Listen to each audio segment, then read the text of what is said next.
j'aimerais vous partager ce message dont le titre est « Forge ton partenariat divin ». C'est ce que Dieu désire.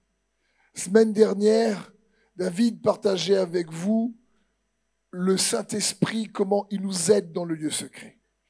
Mais j'aime rappeler, comme Jésus a dit, je vous enverrai une aide en parlant du Saint-Esprit. Et quand on parle d'aider quelqu'un, ça parle de soulager, ça parle d'alléger, ça parle de faciliter. Le travail dur avec de l'aide devient moins dur. Amen. Le fardeau lourd avec de l'aide devient moins lourd. Amen. Mais quand on parle du Saint-Esprit qui aide, ça veut dire qu'il fait avec et non pas qu'il fait pour. Et ça, c'est important de comprendre. Quand il nous aide, c'est qu'il fait avec nous. Et on va voir aujourd'hui qu'on a tous un rôle important à jouer parce que c'est pour ça qu'on a la foi. C'est ce que Dieu veut que nous puissions comprendre. Et en guise d'introduction, comprenons bien ceci. Dieu est tout-puissant. Amen.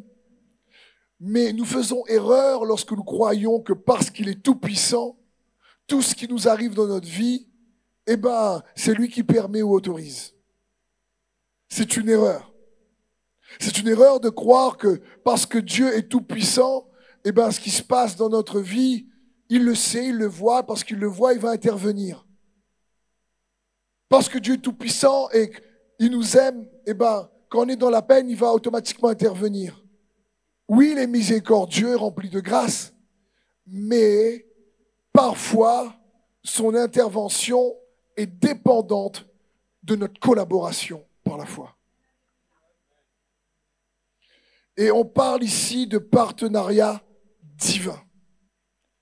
Parce que c'est ce que Dieu veut que nous puissions réaliser. Il est bon de rappeler que Dieu est souverain et qu'il y a une différence entre Dieu contrôle et Dieu est souverain. Quand quelqu'un dit, écoute, il est en haut d'un immeuble de 30 étages et il dit, Dieu contrôle tellement tout, tu vois, si je saute de l'immeuble, là, il me rattrape en bas. Dieu ne contrôle pas tout. Parce que Dieu nous a fait avec un libre arbitre. Il nous a fait libre pour qu'on puisse apprendre à aimer. Parce que l'amour ne peut pas grandir de manière forcée.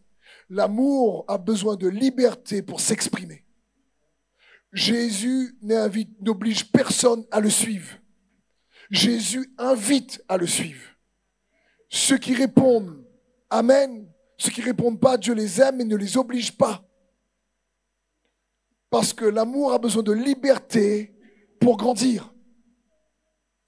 Et Dieu nous invite librement à collaborer également avec lui. Dieu est souverain. Et dans la souveraineté de Dieu, il est bon de se rappeler qu'il y a deux dimensions. Il y a une dimension de la souveraineté de Dieu qui ne dépend pas de toi ou de moi ou de notre collaboration. Exemple, Jésus revient bientôt. Qu'on est d'accord, pas d'accord, qu'on est content, pas content, on prend constant. Comment on dit? Il va revenir, ça ne dépend pas de nous, si vous préférez. Par contre, il y a une autre dimension de la souveraineté de Dieu qui réellement implique notre collaboration. C'est pour ça que Jésus enseigne ses disciples à prier avec la prière du Notre Père. Lorsqu'il dit, quand vous priez, dites, Notre Père qui es aux cieux, que ton nom soit sanctifié, que ton règne vienne sur la terre comme au ciel et que ta volonté soit faite.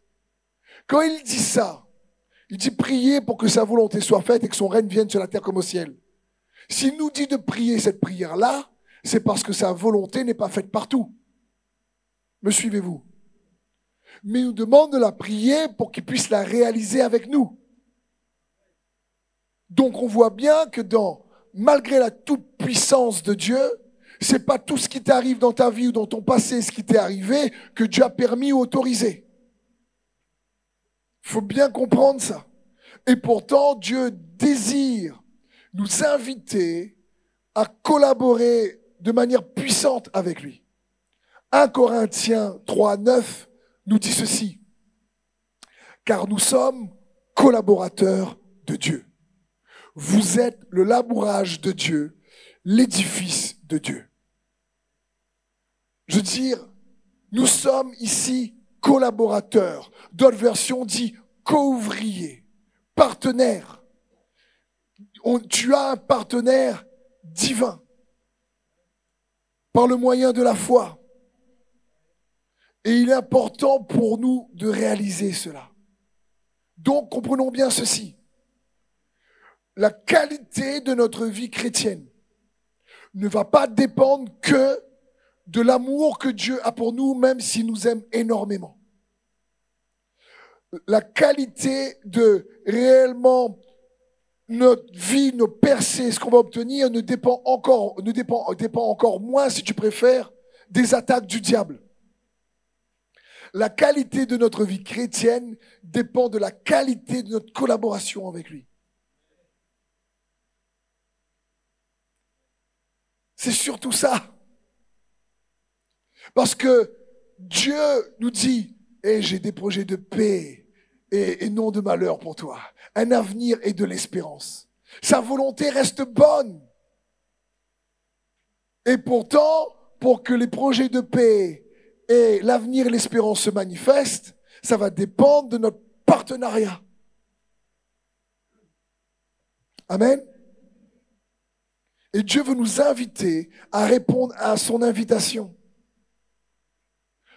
Dans sa souveraineté, même s'il est tout-puissant, Dieu a fait en sorte que l'humanité, l'homme qu'il a créé et qu'il a donné l'autorité sur terre, Dieu a fait en sorte de pouvoir toujours intégrer l'homme dans son système de décision, dans une certaine mesure. Et ça, il est bon de nous le rappeler. Pourquoi ? Parce que Dieu a créé le ciel et la terre, mais la terre, il a confié à l'homme. Et donc, souvent, pour que Dieu agisse et que sa volonté se fasse sur terre et dans nos vies, il va impliquer notre collaboration. Amen. Parce que Dieu cherche toujours un homme, ou bien sûr une femme, pour collaborer avec lui. Ézéchiel 22, 30 nous le prouve. La Bible dit, je cherche parmi eux un homme qui élève un mur, qui se tienne à la brèche devant moi en faveur du pays, afin que je ne le détruise pas, mais je n'en trouve point. Donc, juste à la lumière de ce verset, et il y en a plusieurs, comprenons bien, Dieu il s'exprime sa volonté. Il ne veut pas détruire. Le péché réclame ici la destruction. Et Dieu dit, je ne veux pas détruire. Et pour pas détruire, je cherche un homme. Alors que Dieu est tout-puissant. Mais même s'il est tout-puissant, et il pourrait ne pas détruire, Dieu dit ici, je cherche un homme, une femme, qui se tient à la brèche, qui élève un mur, pour que je ne puisse pas détruire. C'est quand même assez incroyable. Juste ce verset nous montre l'importance du partenariat que Dieu nous appelle à avoir avec lui.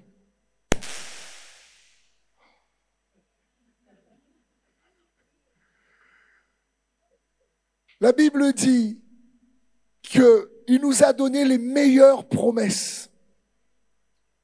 Et par elles, nous devenons participants de sa nature divine.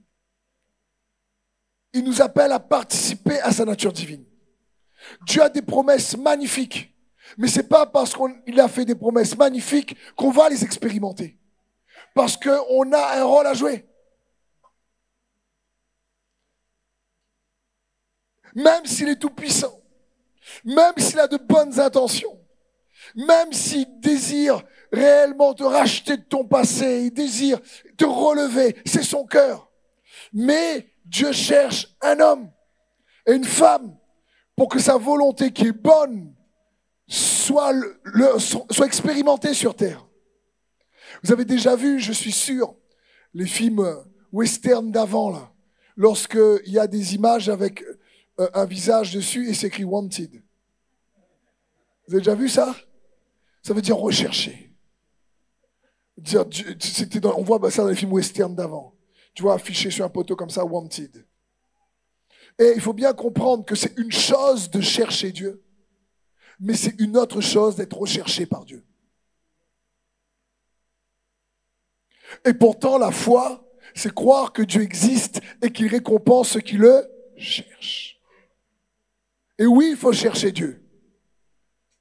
Mais il y a des hommes et des femmes que Dieu recherche également pour pouvoir matérialiser sa volonté sur terre.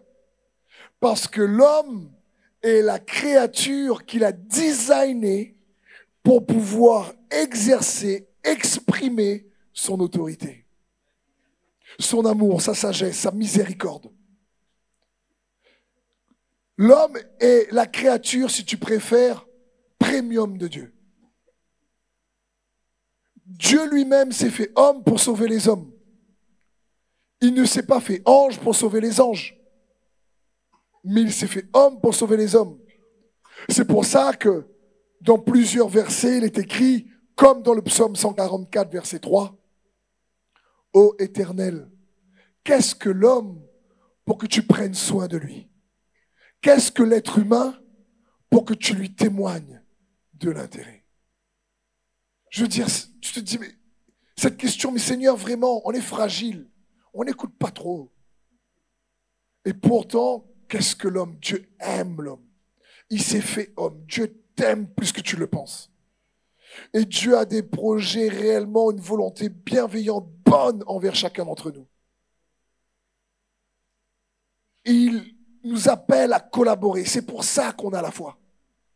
La foi est réellement notre capacité à collaborer avec Dieu.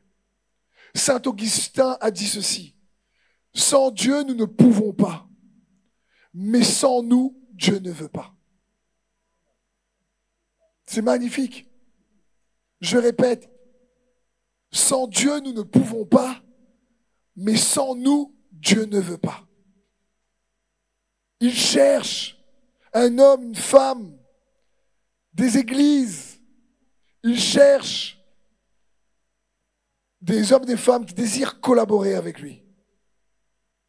Parce que tu as un rôle à jouer bien plus important que tu le crois. Il y a peut-être des fois des chrétiens, ils ont des cahiers de prophéties et de promesses qui déclarent tout le temps, mais qui ne s'expérimentent jamais. Parce qu'on sous-estime l'importance de notre participation.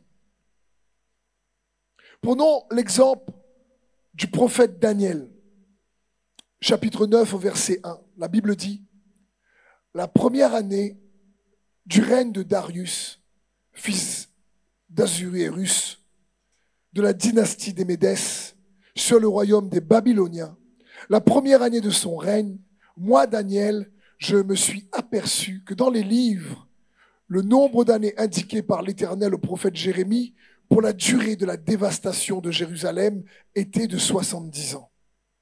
Je me suis tourné vers le Seigneur en le recherchant avec des prières, des supplications, en jeûnant, en me couvrant d'un sac et de cendres. Waouh! Daniel est appelé le bien-aimé de Dieu. Daniel est appelé le captif de Juda.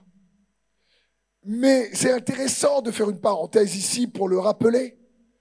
Il est captif à Babylone. Et pourtant, on n'appelle pas Daniel le captif de Babylone, on appelle Daniel captif de Juda. Parce que le mot Juda signifie louange. Le mot Juda signifie réellement honneur, louange à Dieu. Ça signifie que même s'il était dans une situation dure, au lieu d'être captif de la confusion, Babylone, il était captif de la louange. Il n'a pas laissé les circonstances extérieures et l'oppression extérieure lui mettre une pression qui l'empêcherait de louer Dieu malgré tout. Et ici, Daniel, le bien-aimé de Dieu, étudie l'Ancien Testament, il médite et il voit que dans le livre de Jérémie, les 70 ans sont arrivés pour que Dieu libère son peuple de la dévastation. C'est le temps. Qu'est-ce qu'il fait? Il réalise qu'il a un rôle à jouer. Il comprend qu'il a un partenariat divin pour ce qui est dans la réalité spirituelle se manifeste dans la réalité naturelle. Israël a une promesse. Après 70 ans, ça va être réellement la liberté. Mais Daniel ne dit pas, écoute, je suis un bien-aimé de Dieu, je vais faire 2-3 déclarations, liberté, liberté, liberté. Non, il engage sa consécration dans la prière et le jeûne pour pouvoir faire en sorte que cette vérité, cette promesse devienne une réalité réellement dans sa vie. Et des exemples comme ça dans les Écritures, bien sûr, il y en a plein. Parce que c'est la foi qui œuvre.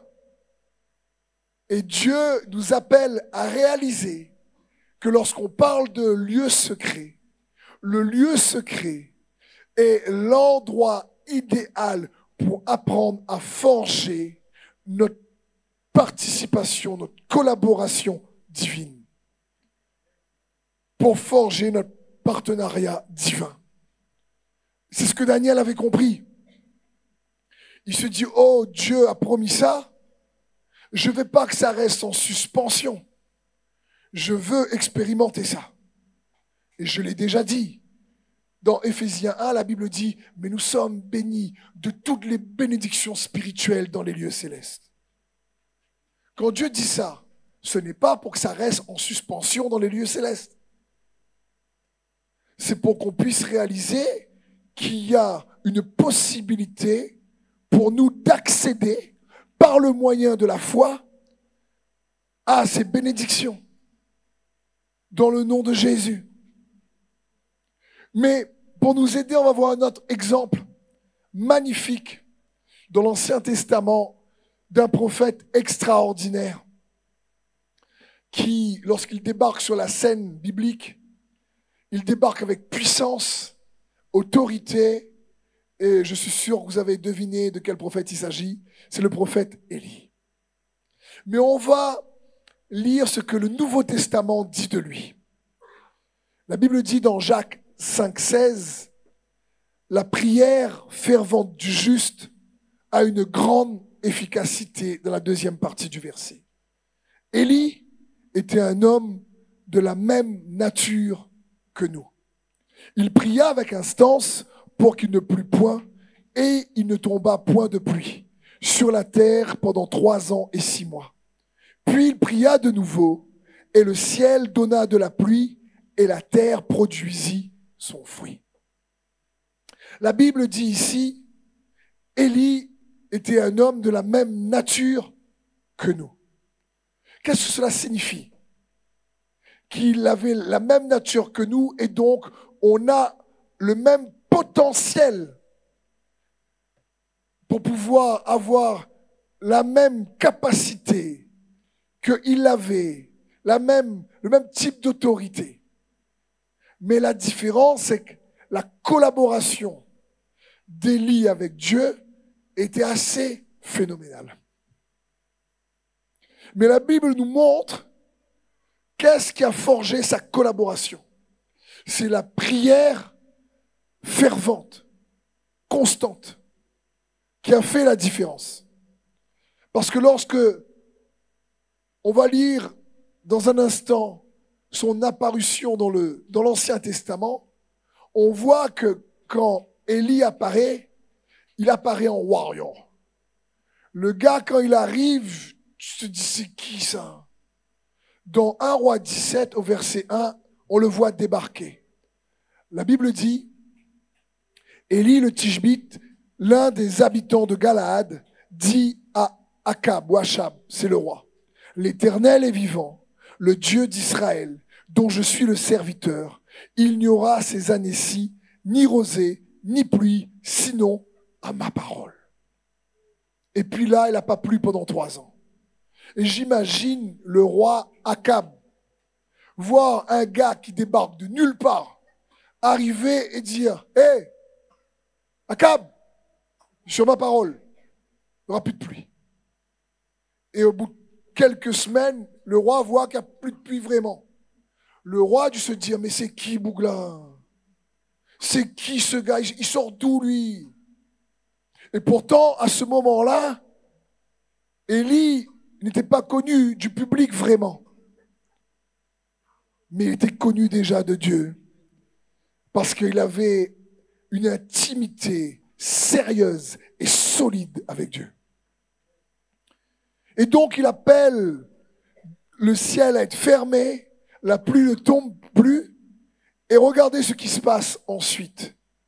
La Bible dit, et la parole de l'Éternel fut adressée à Élie en ces mots.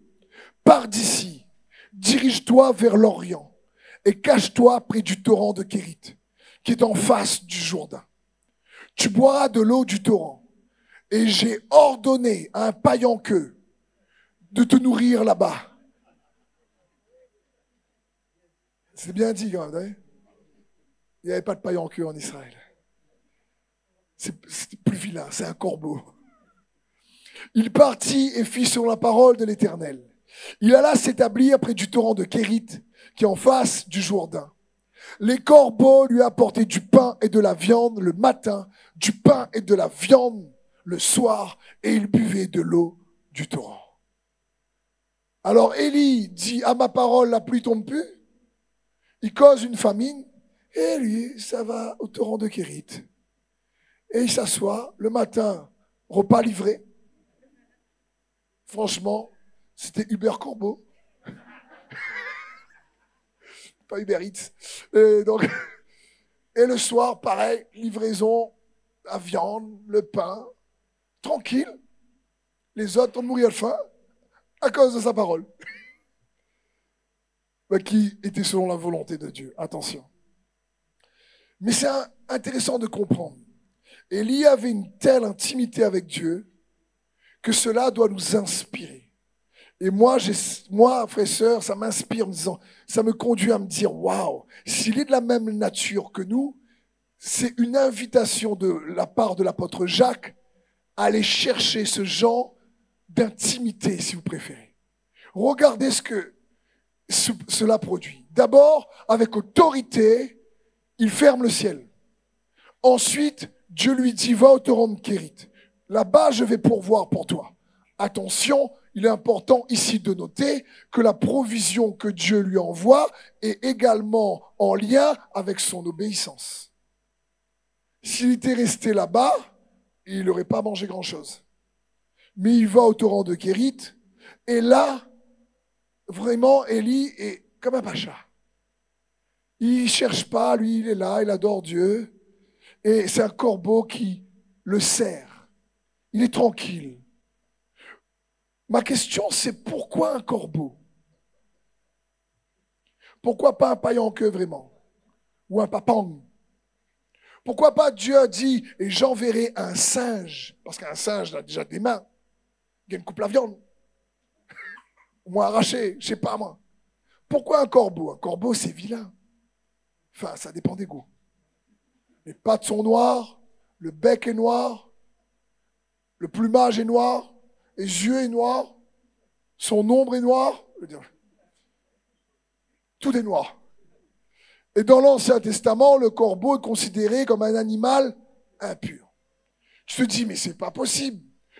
Dieu utilise un animal impur en plus pour le nourrir. Comprenons bien, le corbeau ne fait pas partie de la famille des rapaces, mais il s'apparente. Le corbeau, c'est plutôt un charognard. C'est-à-dire, c'est un oiseau qui mange les pourritures, mais surtout, c'est un oiseau radin.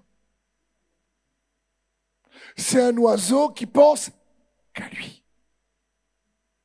Il va se battre pour voler le repas des autres.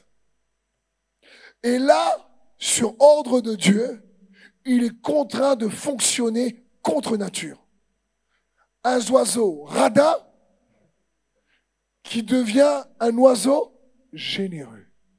Livraison pendant des jours, matin, pain et viande. Soir, pain et viande. Donc c'est intéressant de comprendre ici, qu'est-ce qui se passe?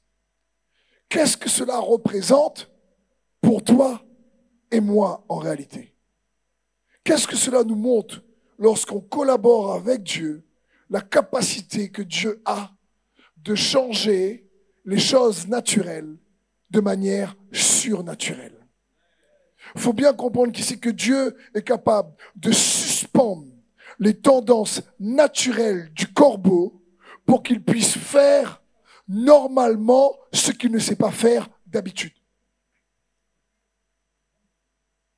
D'habitude, il est radin. D'habitude, il ne partage pas son repas. C'est pas un oiseau généreux. Et là, d'un coup, il devient livreur de pain et de viande. C'est pas sa nature. À nouveau, ma question, c'est qu'est-ce que cela signifie pour nous? C'est Dieu est capable, lorsqu'on apprend à le chercher dans l'intimité, à transformer même des personnes qui pendant des années peut-être étaient te rabaisser par exemple, en des personnes, une fois qu'il a touché, qui t'encouragent et réellement t'élèvent. Il est capable. Il faut bien comprendre. Il est capable de tourner le cœur de nos ennemis en notre faveur. L'apôtre Paul était un corbeau. Il s'appelait Saul de Tarse. Il était persécuteur de chrétiens. Il tuait les chrétiens. L'Église s'est mise à prier pour ce bougre-là. Il faisait trop de ravages. Jésus est venu le stopper sur le chemin de Damas. Et voilà que cet homme qui tuait les chrétiens est devenu un des plus grands apôtres de l'histoire. Et il a servi l'Église jusqu'à son dernier souffle. Et donc, c'est un exemple que quand on cherche Dieu, Dieu est capable réellement de tourner les situations les plus pires en situations les meilleures. C'est pour ça qu'il prend un corbeau.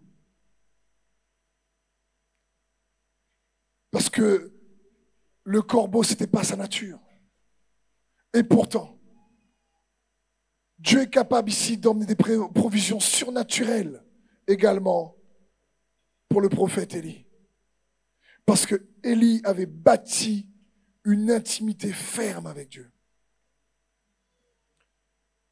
Et c'est ce que j'aimerais t'encourager. Élie avait forgé un partenariat divin fort. Avant de débarquer sur la scène publique, il était déjà connu dans les cieux. Et la Bible dit, l'apôtre Jacques dit, mon frère, ma sœur, toi et moi, on a la même nature. Ça signifie qu'en chacun d'entre nous, il y a le même potentiel. Amen pour ceux qui ont dit Amen. Et donc, c'est ce que Dieu désire. Mais ma question, c'est qu'est-ce qui peut parfois venir bloquer ou altérer notre croissance dans ce partenariat divin? Hier à l'école destinée, je disais, arrêtez de croire que Satan, le diable, est votre plus fort adversaire. C'est pas lui votre adversaire numéro 1. C'est pas lui.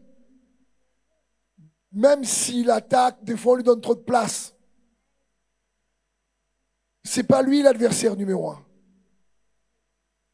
L'adversaire, on va dire numéro 1, c'est toi-même. Avec toi-même. Moi-même avec moi-même. C'est dans ce sens qu'il nous faut comprendre.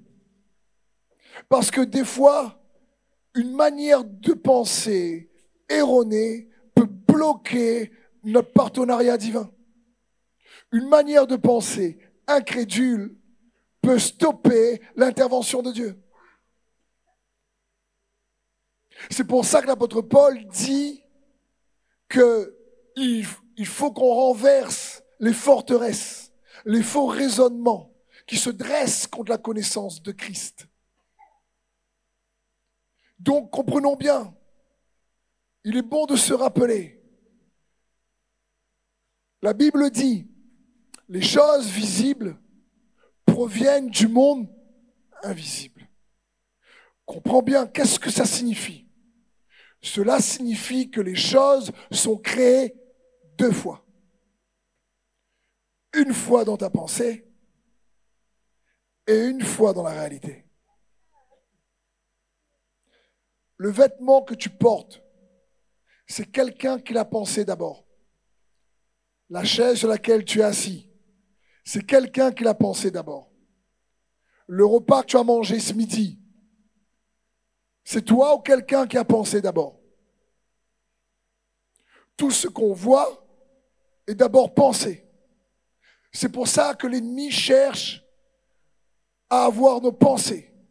Parce que s'il a nos pensées là, il va dominer et affecter là. Parce que les choses sont créées deux fois.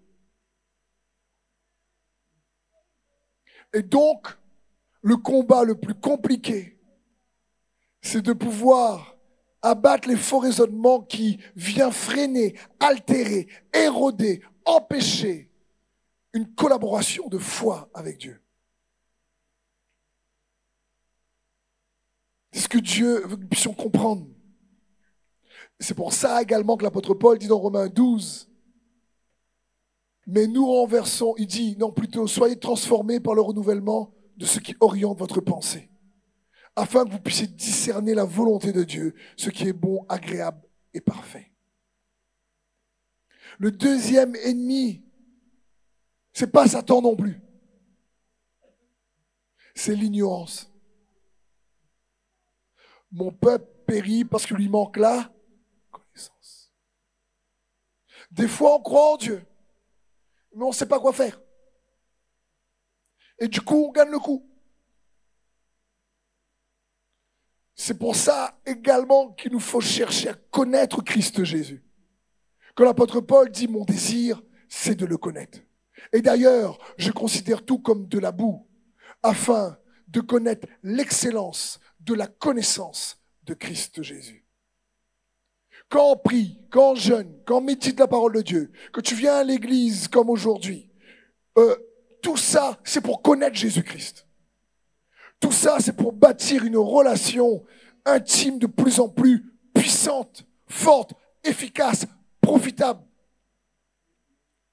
Et c'est ce que Dieu désire pour nous. Premier adversaire, c'est nous-mêmes. Deuxième, c'est en général l'ignorance. L'apôtre Paul, dans Éphésiens 4, nous dit « Ils sont étrangers à la vie de Dieu à cause de l'ignorance qui est en eux. » C'est catastrophique. Et là, le troisième adversaire, oui, c'est le diable. Parce qu'il va essayer, lui, d'utiliser nos pensées, mais si on ne lui donne pas la permission, il n'attaque pas comme ça. Il ne pouvait pas attaquer Ève comme ça. Il a dû twister la vérité pour que Ève puisse l'autoriser à l'affecter. Comment? En croyant ce qu'il dit. Sinon, il n'aurait pas pu. Et donc, oui, après, il peut attaquer. Oui, après, il peut se servir aussi des autres pour nous faire du mal. Oui, il peut aussi se servir des circonstances de la vie, de maladies, d'épreuves. Mais que ce soit les autres, les épreuves qu'il utilise, si notre pensée reste en Christ Jésus, si la lumière de sa parole chasse les ténèbres en nous, alors malgré la tempête, on demeurera dans sa paix. Et ça, il nous faut réaliser. C'est ce que Dieu désire que nous puissions comprendre.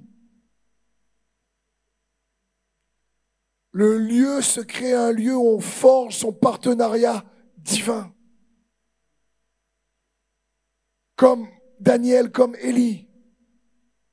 À chaque fois que Dieu dit quelque chose ou fait une promesse à quelqu'un, si la personne oublie qu'elle a un rôle à jouer pour qu'elle se réalise, c'est qu'elle a mal interprété. Dieu dit, je ne sais pas, quelqu'un reçoit de la part de Dieu dans un rêve, je vais faire de toi vraiment un serviteur incroyable. Tu vois, quand Dieu te dit ça, là, ça signifie que tu as un rôle énorme à jouer. Par exemple, j'aimerais te dire, mon frère, ma sœur, pour que ce partenariat se forge encore mieux. Crois et sois conscient donc que tu as un rôle à jouer. Crois et sois conscient que ton rôle compte pour faire la différence autour de toi. Ton rôle compte pour faire la différence dans ta famille, avec tes amis. Ça compte. C'est possible. C'est possible. Crois et sois conscient, par exemple, que tu n'as pas besoin d'être parfait pour que Dieu t'utilise. Pour avoir une intimité forte, il n'y a pas besoin d'être parfait. Le prophète Élie n'était pas parfait. Vous savez, quand la première fois j'ai lu 1 Roi 17 et j'ai vu cet homme de Dieu extraordinaire, j'ai dit, wow, gars-là est dangereux. Franchement, il arrive et il dit à ma voix, à ma parole, pas de pluie. Et il n'y a pas de pluie. Et il dit au roi, hey, va te repentir un peu. Je dis, le gars est dangereux. Et je lis encore 1 Roi 18, plus fort encore. Il dit, hey, oh, tout peu de faux prophètes là, de Balal, ils sont 600. On fait un concours. On va voir quel Dieu est plus fort. Allez, venez, on va voir, appelez le feu du ciel.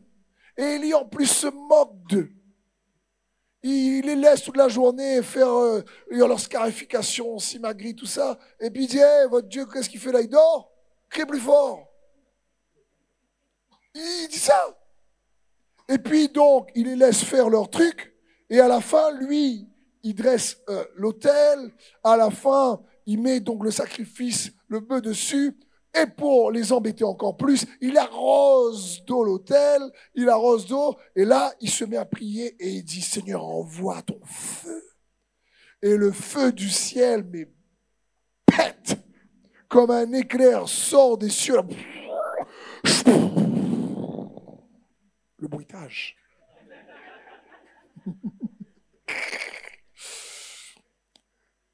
Le feu consume le sacrifice. À un tel point que même l'animal sacrifié mouillé, il n'y a rien. Et là, Élie dit, ouh, ouais, tout ce peu de prophètes, là, trapazot, tuazot. Bon, c'est l'Ancien Testament. Et Élie dit, oh, qu'on va terminer avec eux, ça c'est n'importe quoi. Et tu te dis, mais le gars-là est dangereux. Le gars est dangereux. Et puis arrive 1 Roi 19. Et là, tu te dis, va quoi arriver? Parce que dans 1 Roi 19, Jézabel, la femme du roi Akab, elle apprend comment le prophète Élie a tué ses prophètes à elle. Et donc, ça la met en colère. Et elle dit, Élie va voir s'il va rester vivant. Donc, elle dit qu'elle veut tuer Élie. Et la Bible dit, quand Élie a appris cela, il a eu peur pour sa vie. Et il est parti. Et là, quand je lis ça au départ, je me dis, comment il fait?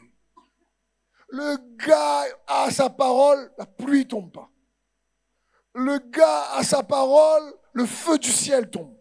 Le gars a sa parole, 700, 600, 800 prophètes, gars, l'éliminer. Et là, une forme de... Mais il dit, mais pas possible. Une forme trop fort.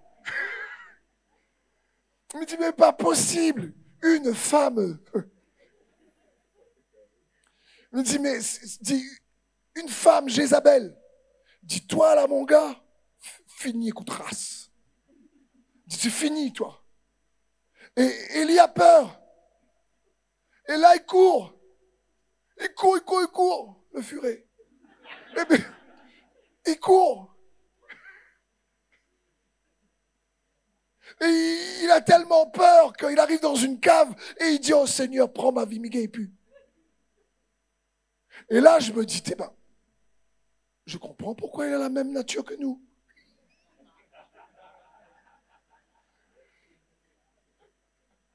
Parce que tu lis les 2 premiers chapitres, tu crois le gars est invincible. Tu te dis, mais comment on va faire? Le niveau est trop élevé, comment on fait? Feu du ciel, descend, barbecue, des fois qu'il n'est pas allumé. Lui, il emmène le feu du ciel. Je veux dire, le gars tue les prophètes. Je veux dire, le gars est sérieux. Et là, 1 roi 17, le warrior. 1 roi 18, le super warrior. 1 roi 19.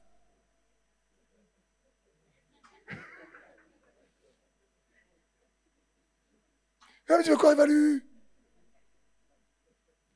Mais vous savez quoi? La vérité, c'est que toi et moi, on a connu des 1 roi 17. Parfois peut-être des 1 roi 18. Mais un paquet d'1 roi 19. C'est surtout ça. C'est surtout ça. Un paquet d'1 roi 19, Seigneur. Je gagne plus. Seigneur. La semaine d'avant, il faut prier, voilà. En jeûner, wouh. Nous prions, nous jeûnent. La victoire, la victoire. Après une défaite, on est comme Élie, dans la cave. Personne ne m'aime. Je suis resté seul. Tout seul. Wilson. Bon, c'est une parenthèse, c'était un film. Seul au monde. Pas grave. Mais, vous imaginez? Je veux dire, Élie, et là je dis, bah oui, c'est un homme de la même nature que nous. Élie n'était pas parfait. Et pourtant, il a cherché à juste avoir une intimité avec Dieu. Ce que je veux te dire par là, quand je veux t'encourager à forger ton partenariat divin, c'est arrête de donner trop d'attention des fois à Satan, à tes problèmes. Focalise-toi à construire ton intimité avec le Seigneur. Focalise-toi à le chercher, à le connaître. Arrête de lui donner trop d'importance. Parce que de toute façon, il ne t'aime pas. Il cherche qu'à détruire et à voler. Mais toi, au lieu de te focaliser sur lui, cherche le Seigneur Jésus. Comprends que le combat le plus important va se passer en toi, avec toi-même. Avoir du courage, avoir de la persévérance, avoir de la discipline pour le chercher. Le combat va être là. Mais plus tu gagnes ce combat-là, plus tu verras qu'il va s'éloigner de toi. Ou quand il viendra, tu seras prêt. Et c'est ce que Dieu veut qu'on puisse réaliser. C'est pour ça que le lieu secret est important. Parce que quand tu forges ton partenariat divin, alors même un corbeau peut devenir un pigeon. C'est dans ce sens. Et c'est ce que Dieu veut qu'on réalise. Parce que Élie avait la même nature que nous. Quand on lit ça, on voit que le gars dangereux qui est parti avec un chariot de feu. Je veux dire, franchement, c'est réellement une mort stylée. Il n'est même pas mort. J'imagine le prophète Élisée. Regardez Élie. Ouais. Je veux dire, mais même dans les films, on n'a pas vu ça.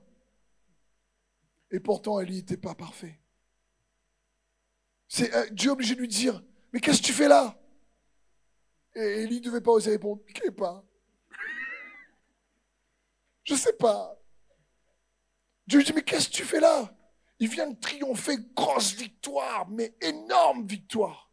Énorme. Historique, les affaires. Et une femme. Et il ne se sent plus à la hauteur.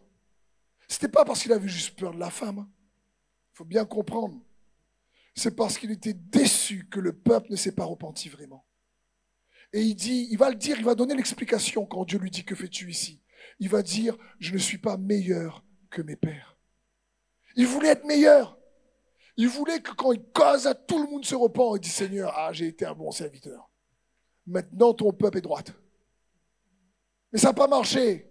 Et comme c'était sa vie, il s'est dit, ça sert à quoi que je reste là? C'est plutôt dans ce sens. C'est pas juste qu'il avait peur d'elle. C'est que la cause pour laquelle il vivait et qu'il pensait avoir obtenu, réussi, n'a pas marché.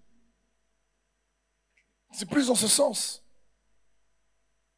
Donc crois et sois conscient que ton partenariat avec Dieu compte plus que tu le crois pour expérimenter une mesure de victoire dans la foi supplémentaire.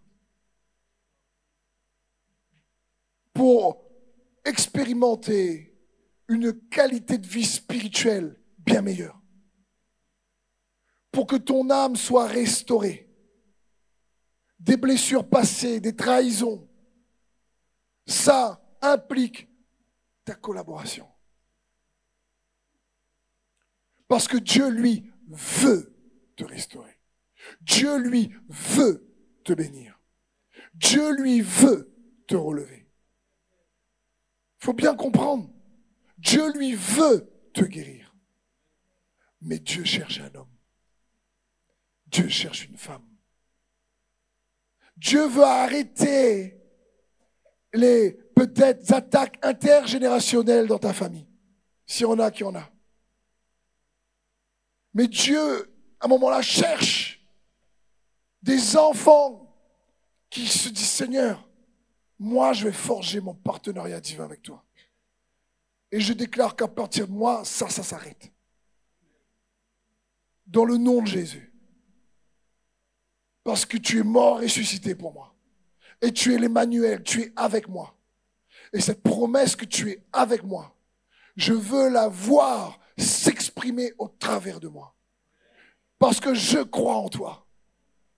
Mais pour ça, ça va nous demander, comme Daniel, de pouvoir s'engager, à bâtir, à construire une relation authentique et sérieuse pour avoir une foi de plus en plus efficace et une vie de prière qui gagne en autorité pour changer les choses et rendre gloire à Jésus. C'est ce que le Seigneur veut pour ses enfants. Amen. C'est ce qu'il veut pour toi et moi. C'est vraiment son cœur. Merci d'avoir suivi ce message. J'espère que ce message a fortifié votre foi. Merci également pour tous ceux et celles qui nous soutiennent au travers de votre générosité. Vous avez en bas de votre écran un QR code qui vous conduira vers une page qui s'intitule jeveusbénir.com. Merci de nous aider à propager sa parole. D'ailleurs, si ce message a fortifié votre foi et que vous connaissez quelqu'un de votre entourage qui aurait besoin de l'entendre, n'hésitez pas à lui partager ce message. Aussi, je vous encourage, si vous le souhaitez, à vous abonner à notre chaîne YouTube. Nous avons des messages nouveaux chaque semaine. Nous sommes aussi présents sur d'autres médias dont vous aurez donc les liens dans la description ci-dessous. En tout cas, merci de nous avoir suivis. Soyez bénis.